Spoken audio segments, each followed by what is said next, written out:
Assalamualaikum warahmatullahi wabarakatuh. Waalaikumsalam warahmatullahi wabarakatuh.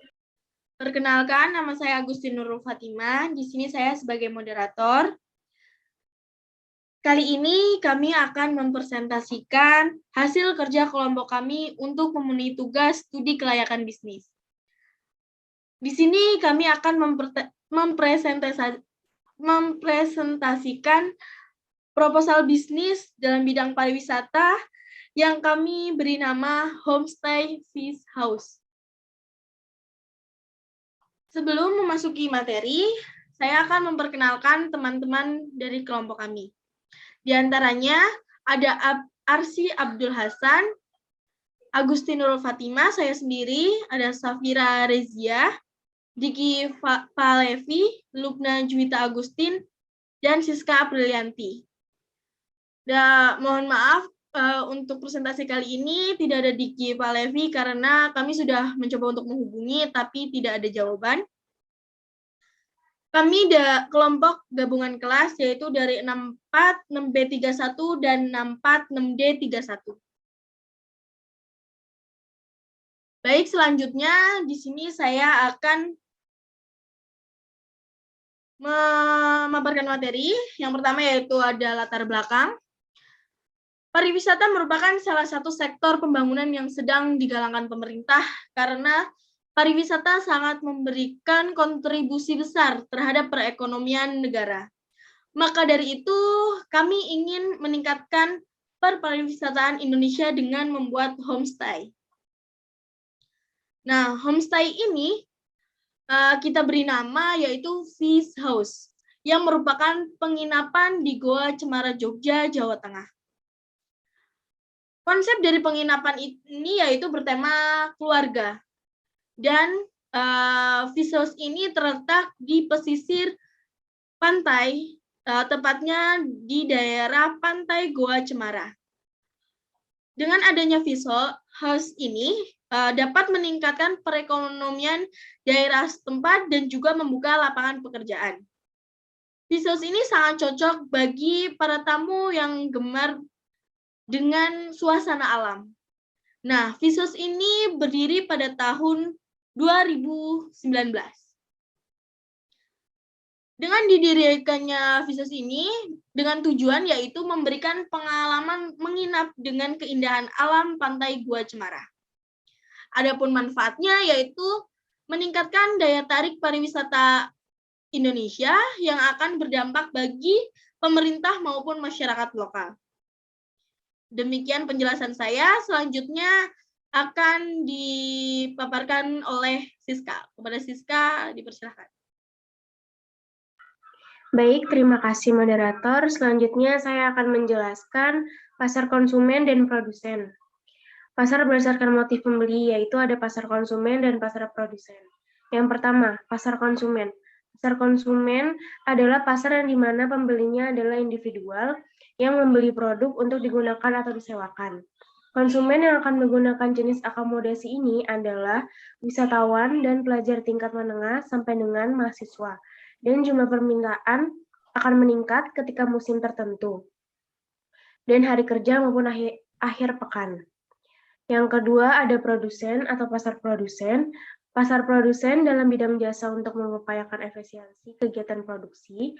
Produsen berusaha menghasilkan jasa yang bermutu dengan peningkatan produktivitas melalui misalnya menyediakan beberapa kamar tidur yang sudah dilengkapi dengan pendingin ruangan seperti AC. Menyediakan kamar mandi yang dilengkapi dengan fasilitas pengair hangat dan shower. Menyediakan fasilitas TV kabel, memberikan fasilitas kitchen set dan dispenser, koneksi Wi-Fi memadai, menyediakan layanan parkir yang memadai, dan memberikan layanan ruang keluarga dan area outdoor. Adapun tujuan produsen, untuk memenuhi permintaan yang diperlukan, mendapat keuntungan atau wabah, memenuhi pasar dalam negeri dalam rangka untuk memenuhi kebutuhan perusahaan dan rumah tangga, meningkatkan kemakmuran masyarakat dengan jasa yang dihasilkan. Next.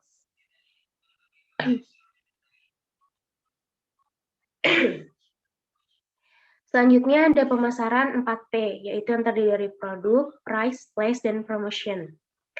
Yang pertama, produk. Ciri-ciri produk.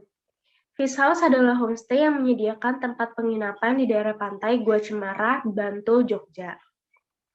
Ciri-ciri produk yang penyusun buat yaitu berupa rumah yang akan dijadikan tempat peristirahatan untuk mengerjakan tugas dan bisa juga dijadikan sebagai tempat penginapan. Dan di dalam rumah tersebut juga akan dibuat perpustakaan mini dan minibar. Selanjutnya ada kegunaan utama produk. Karena penyusun memilih usaha dalam bidang akomodasi, jadi kegunaan utama dalam produk ini adalah sebagai tempat peristirahatan dan tempat menginap bagi orang-orang yang ingin berkunjung, baik untuk mengerjakan tugas maupun untuk berwisata. Fish House adalah homestay yang menyediakan tempat penginapan di daerah pantai Gua Cemara. Lalu yang kedua itu ada price. Di sini kita bisa lihat untuk kamar single, harganya itu per malamnya 200.000, untuk kamar twinnya 350.000, dan master roomnya 500.000. Untuk place-nya atau terletak di Dusun Patihan, Desa Gading Sari, Kecamatan Sanden, Kabupaten Bantul, dekat dengan pariwisata Pantai Gua Cemara. Lalu ada promotionnya. Di sini kita menggunakan digital marketing, sosial media marketing, referral marketing, dan viral marketing. Saat ini ada banyak strategi marketing yang bisa kita manfaatkan untuk promosi. Beberapa di antaranya ada yang tadi itu yang digital marketing, sosial media marketing, referral marketing, dan viral marketing. Fish House mempromosikan jasa dengan menggunakan spanduk, promosi di sosial media, melayani tamu layaknya seperti keluarga, dan meminta saran kepada para tamu. Sosial media untuk mempromosikan Fish House kami menggunakan Instagram, Facebook, dan layanan WhatsApp. Sekian dari penjelasan dari saya kembalikan lagi kepada moderator.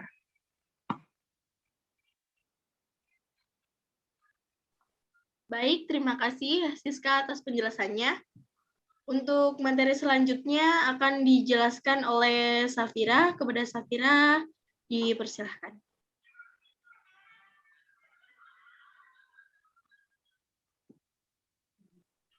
Baik, terima kasih moderator. Saya akan menjelaskan teknik dan teknologi. 1. Menurut Setioroni. 1. Penerapan sistem pengambilan keputusan dan pemasaran yang didasari oleh kemampuan sumber daya manusia. 2. Menggunakan sistem pemasaran yang sudah terkomputerisasi. 3. Penggunaan dan pemanfaatan HIS atau Hotel Information System. 4. Sistem teknologi dan informasi pariwisata yang menggunakan teknologi yang inovatif. Dan 5. Adanya pembelajaran melalui ponsel pembelajaran yang dibicarakan dan dibagikan dalam WhatsApp group tentang pemanfaatan teknologi informasi, cara menangani tamu, dan tips and trik merawat homestay. Aspek manajemen.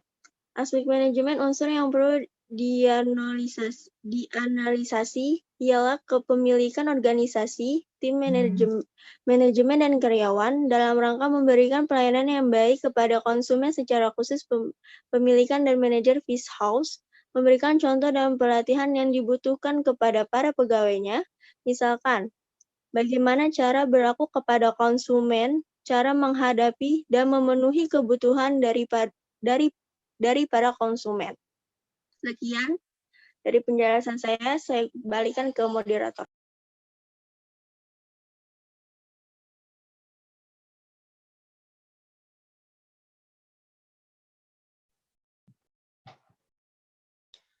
Baik, terima kasih atas penjelasannya, Safira. Untuk selanjutnya, yaitu akan dijelaskan oleh Arsy. Kepada Arsy dipersilahkan.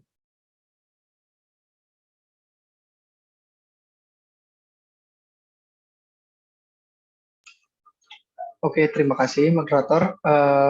Sumber daya manusia dalam Fish House ini meliputi rekrutmen yang tepat. Adapun cara rekrutmen karyawan Fish House dengan cara publikasi atau menyeleksi yang terbaik. Yang kedua, program didik konsumen. Melatih karyawan dengan baik pelatihan kepada karyawan diberikan sebagai bekal untuk menghadapi segala situasi agar dalam operasinya setiap karyawan dapat memberikan kontribusi terbaik. Ketiga, pelatihan karyawan. Keempat, ada program didik karyawan.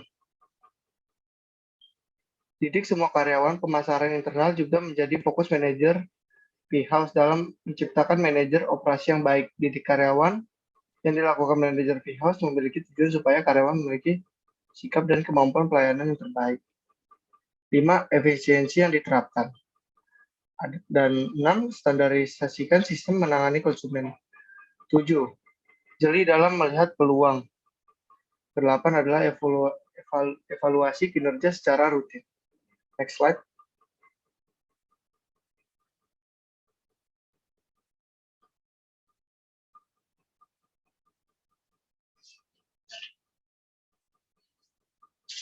Sumber daya alam dalam P-House ini mencangkup pantai Goa Cemara, pohon cemara, dan penyelamatan penyu.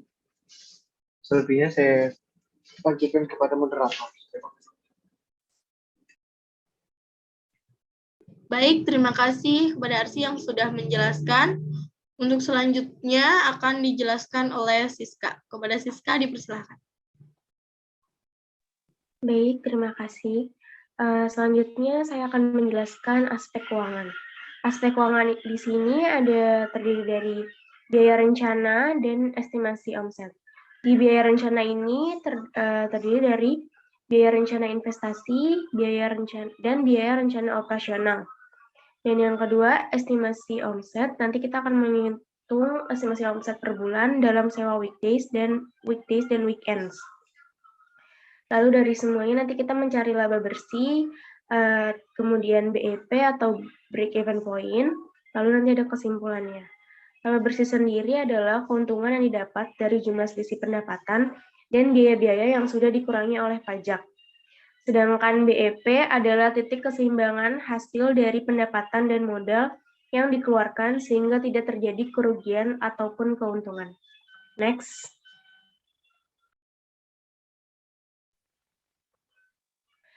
Lalu selanjutnya ini ada biaya rencana investasi.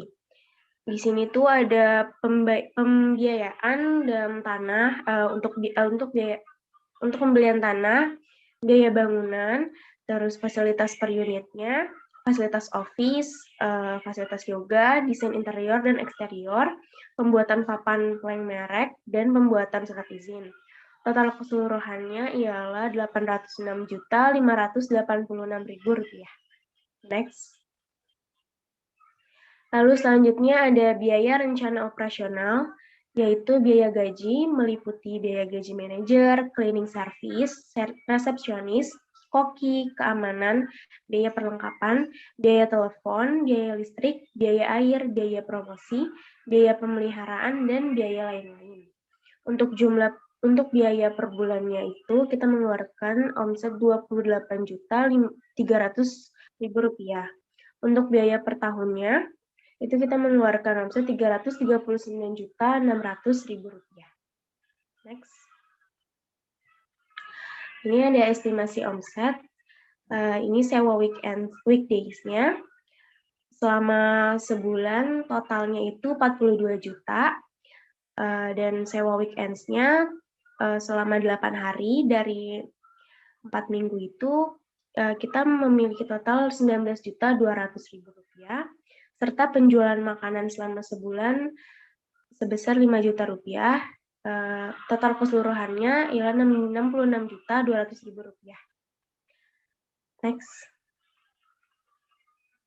Nah, ini kita nyari laba bersih dan BEP-nya. Laba bersih ini kita dapat dari omset dikurang dari biaya operasional. Biaya omsetnya tadi kita dapat Rp66.200.000 dikurangi Rp28.300.000 sehingga menghasilkan Rp37.900.000. Untuk break even point-nya di sini ada modal awal dibagi dengan keuntungan. Modal awalnya tadi Rp86.586.000 dibagi Rp37.900.000 mendapatkan hasilnya 21,3 bulan. Kesimpulannya di sini Dengan demikian, dalam waktu 21,3 bulan ini, kita sudah dapat keuntungan atau balik modal. Selanjutnya ada aspek ekonomi, politik, dan sosial. Penilaian dalam perencanaan sosial adalah seberapa besar bisnis berpengaruh positif terhadap kehidupan masyarakat luas. Dalam hal ini, rencana investasi bisnis, yakni dengan dibangunnya Fish House, diharapkan mampu memberikan benefit baik secara tidak langsung maupun secara langsung kepada masyarakat di lingkungan Fish House. Dapat memenuhi kebutuhan menginap bagi masyarakat sebagai pengunjung perkembangan pariwisata yang berada di Bantul, Jogja. Untuk masyarakat sekitar, dengan adanya usaha penginapan Fish House ini, tentu saja dapat membuka lapangan pekerjaan. Selain itu juga dapat pula menambah pendapatan masyarakat sekitar yang mempunyai usaha. Di lain pihak, pemerintah juga mendapatkan keuntungan seperti mendapatkan keuntungan melalui sektor pajak yang dikenakan pada perusahaan sehingga dapat menunjang pembangunan daerah di pantai Gua Cemara, Bantul, Jogja menjadi lebih baik. Sekian dari saya kembalikan lagi kepada moderator. Baik, terima kasih Siska atas penjelasannya. Untuk selanjutnya akan dijelaskan oleh Lupna. Kepada Lupna, kami persilakan. Baik, terima kasih. Kali ini ada dari lingkungan industri, yaitu secara tidak langsung mempengaruhi juga pertumbuhan bisnis di Bantul. Hal ini mengingat bisnis homestay sifatnya saling terikat antar daerah atau negara yang lainnya. Perkembangan industri daerah lain bisa dijadikan pembandingan untuk melihat kondisi industri di Bantul. Di sini lingkungan industri kita ada 3 poin, yaitu tren yang penting, lalu yang kedua ada tingkat pertumbuhan, dan yang ketiga ada key success factor. Di sini poin yang pertama ada tren penting. Tren yang penting yaitu langkah sederhana memulai investasi. Di berbagai kota besar Indonesia dengan potensi wisata menjanjikan selalu memberikan peluang bagi kita untuk mengembangkan berbagai macam usaha berinvestasi. Investasi homestay juga tidak mengharuskan penanaman modal dengan jumlah yang sangat besar, tetapi bisa juga dengan modal yang kecil. Adapun hal-hal yang harus disiapkan dalam pengembangan homestay, meski dalam skala kecil seperti yang pertama, harus ada yang memiliki kecakapan pekerja housekeeping atau resepsionis untuk menjalankan pekerjaan di homestay yang kita bangun. Lalu yang kedua kita juga harus menentukan desain atau konsep yang berbeda. Berbeda itu dalam artian unik dan menarik yang nantinya akan membanyak minat wisatawan atau tamu yang datang. Lalu yang ketiga ada kamar yang dijadikan sebagai tempat istirahat haruslah dibuat nyaman dan dilengkapi dengan fasilitas. Lalu yang keempat ada dalam pengelolaan data-data form reservasi wajib ditulis oleh para tamu, yakni yang bertujuan untuk bukti atau arsip itu dijadikan data-data untuk pihak homestay. Lalu yang terakhir ada investasi homestay juga memerlukan barang-barang yang akan dipakai. Biasanya sudah ada standar-standar barang yang bisa digunakan dan tidak bisa digunakan. Lalu ada poin yang kedua yaitu tingkat pertumbuhan. Tingkat pertumbuhan homestay di Indonesia sangat cepat seiring dengan kebutuhan penduduk yang sedang pergi keluar kota atau berwisata. Ataupun pertemuan program kerja pada perusahaan-perusahaan atau dinas. Jadi hal ini menyebabkan tingkat pertumbuhan homestay di Indonesia meningkat sangat cepat dan menjadikan bisnis di bidang ini sangat diminati oleh seorang pengusaha. Lalu ada poin yang ketiga yaitu key success factor. Menurut Thomson and Stickland, key success factor merupakan sesuatu yang sangat mempengaruhi kemampuan perusahaan untuk sukses dalam lingkup pasar, serta elemen strategi tertentu, seperti perlengkapan produk atau jasa, sumber daya, kemampuan bersaing, dan hasil bisnis yang dapat mempengaruhi perbedaan antara keuntungan dan kerugian. Untuk dapat bertahan dan sukses di dalam industri homestay ini, maka perusahaan juga harus ada kriteria-kriterianya, yaitu seperti harus memenuhi keinginan dari konsumen, kedua ada dapat bertahan dalam kompetensi, lalu ketiga ada excellent service, yaitu pelayanan yang terbaik bagi para tamu hotel, karena pelayanan yang terbaik bagi para tamu homestay, karena homestay merupakan jasa yang mementingkan kepuasan pelayanan pada tamu. Lalu yang keempat ada sumber daya manusia, yaitu sumber daya manusia yang terampil, ahli, dan berpengalaman di bidang homestay merupakan komponen penting untuk mengembangkan homestay, dan homestay memiliki keunggulan bersaing. Lalu ada lokasi yang digunakan itu strategis, mudah dijangkau, dan yang paling penting adalah yang luas, yaitu dalam menarik para tamu untuk menginap di homestay tersebut. Lalu yang terakhir ada fasilitas. Fasilitas homestay merupakan salah satu daya tarik bagi para tamu untuk menginap di homestay tersebut. Next. Di sini ada aspek yuridis, yaitu segala sesuatu yang berhubungan dengan peraturan perundang-undangan, peraturan pemerintahan pusat dan daerah, dan peraturan lain yang berkaitan dengan pendirian, pelaksanaan, pengelolaan usaha atau proyek. Di sini ada 5 aspek yuridis, yaitu yang satu ada surat izin mendirikan bangunan, yang kedua ada surat izin tempat usaha, yang ketiga surat izin usaha perdagangan, yang keempat surat gangguan, yang kelima surat keterangan tanah. Surat keterangan tanah atau penguasaan tempat usaha serta didaftarkan dalam tanda daftar perusahaan. Masa pengajuan surat-surat izin di atas adalah selama kurang lebih 1 tahun. Kurang lebih 1 bulan. Dengan masa berlaku situ yaitu surat izin tempat usaha selama 5 tahun. Surat-surat izin tersebut dibuat dengan menyertakan NPWP, yaitu nomor pokok wajib pajak terlebih dahulu. Next. Di sini ada aspek lingkungan hidup. Ada 2 alasan pokok pentingnya aspek lingkungan hidup. Yang pertama karena undang-undang dan peraturan pemerintah menghendaki demikian. Lalu yang kedua ada AMDAL. AMDAL yaitu analisis mengenai dampak lingkungan yang harus dilakukan agar kualitas lingkungan tidak rusak dengan beroperasinya proyek-proyek industri. Adapun dampak fisik yang harus disurvei untuk mengetahui ada tidaknya kemungkinan bahwa akibat dari pendirian dan proses produksi dari usaha ini akan menimbulkan pencemaran udara, pencemaran air, dan sebagainya di sekitar lokasi usaha. Next. Dan di sini ada resiko bisnis.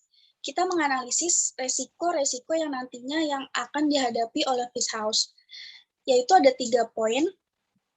Yang pertama, saat mengajak kerjasama dengan pihak penyedia homestay karena baik dari segi sistem bagi hasil. Yang kedua, kemungkinan masalah perizinan dari penduduk sekitar.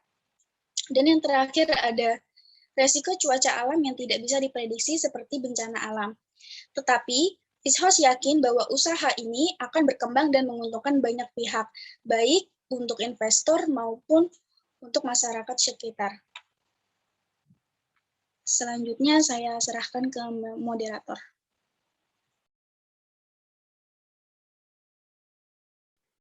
Baik, terima kasih Lukna atas penjelasannya. Selanjutnya materi akan dijelaskan kembali oleh Safira. Kepada Safira dipersilahkan. Ya baik, terima kasih. Analisis SWOT. Analisis SWOT itu ada 4, yaitu strength, weakness, opportunity, dan threat. 1. Strength. Fasilitas penunjang pendukung sarana pariwisata tersedia di Pantai Gua Cemara, kebijakan dibuat untuk keuntungan masyarakat, pengembangan homestay tetap memperhatikan kearifan lokal atau budaya setempat. 2. Weakness. Masih membutuhkan bantuan dana dari pihak investor, belum adanya bantuan finansial khusus, dan kurangnya minat konsumen untuk stay. Opportunity. Wisatawan yang menyukai keindahan pantai Gua Cemara, wisatawan yang berbisnis, dan wisatawan yang ingin berlibur. Third, adanya pesaing di sekitar pantai Gua Cemara, masuknya investor asing yang tidak memperhatikan lingkungan alam, dan masuknya usaha transport online yang mengancam pendapatan komunitas lokal. Next.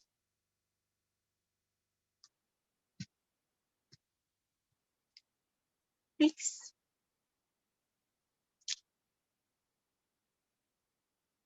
Strategi SO. Search and Opportunity. 1. Mengembangkan paket wisata Pantai Goa Cemara. 2. Membantu masyarakat lokal dalam mengembangkan usaha. Strategi WO. Weakness and Opportunity. 1. Mengembangkan pola kemitraan swasta masyarakat dalam pengembangan homestay. 2. Membuat nama homestay. 3. Strategi ST. Street and Trade. 1. Bekerja sama dengan travel agent, perusahaan untuk pemasaran. 2. Mempertahankan konsep arsitektur homestay. Strategi WT. Weakness and Trade. 1. Memberdayakan masyarakat lokal untuk membuat usaha homestay sendiri berbasis alam dan budaya. 2. Membuat kesepakatan dengan pihak investor luar terkait dengan pelestarian lingkungan alam. Next. Dan adanya program SO. Search and Trade. 1.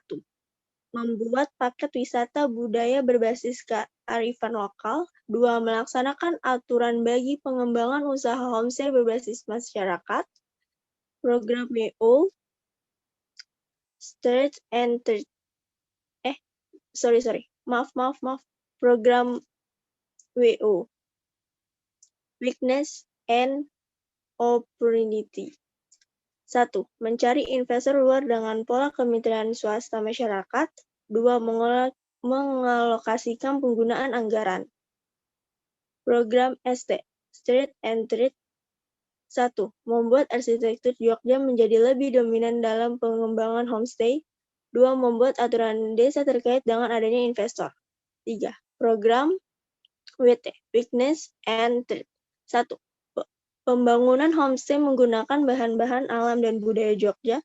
2. Membuat aturan dengan pihak investor luar. Sekian dari penjelasan saya kembalikan ke moderator. Baik, terima kasih Safira atas penjelasannya. Untuk materi terakhir akan dijelaskan oleh Arsy. Kepada Arsy, dipersilahkan. Oke, struktur organisasi dari V-House ini terdiri dari pemilik V-House itu sendiri, dan di bawahnya ada manajer yang mengatur semua aspek manajemen dalam V-House. Ada admin yang mencatat keuangan dan data dari para tamu, dan pelayanan ini dibagi menjadi 3, menjadi pelayanan keamanan, kebersihan, dan koki. Masing-masing mempunyai tugasnya sendiri-sendiri. Seperti keamanan, menjaga keamanan tempat atau V-House itu sendiri, kebersihan, pelayan yang menjaga kebersihan ruang yang ditempati tamu atau yang akan dikunjungi tamu, dan koki tugasnya untuk memasak masakan yang akan dimakan oleh para tamu. Ada juga bagian resepsionis. Resepsionis bekerja sebagai penerima tamu dan pembimbing tamu agar mencapai ruangannya. Selanjutnya saya serahkan kepada moderator. Baik, terima kasih kepada rekan-rekan semuanya yang telah menjelaskan materi pada kali ini. Dalam presentasi kali ini, demikianlah hasil kerja kelompok kami. Mungkin sedikit kesimpulan ya dari proposal kita ini. Dengan adanya V-House ini, selain memberikan keuntungan bagi negara, kita juga dapat membuka lapangan kerja untuk masyarakat lokal dan berguna bagi masyarakat setempat juga. Mungkin demikian dari kelompok kami, kurang lebihnya mohon maaf. Wassalamualaikum warahmatullahi wabarakatuh. Waalaikumsalam. Waalaikumsalam.